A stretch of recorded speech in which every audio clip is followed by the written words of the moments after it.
PSI mengkritik wacana pemerintahan Presiden Prabowo Subianto yang ingin membatasi game online buntut insiden ledakan di SMA Negeri 72 Jakarta.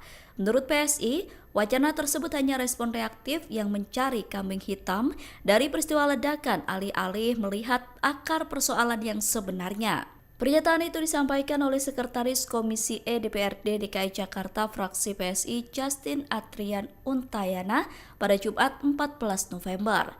Justin menilai karakter dan perilaku anak justru jauh lebih dipengaruhi oleh pola pengasuhan di dalam rumah, bukan karena game online.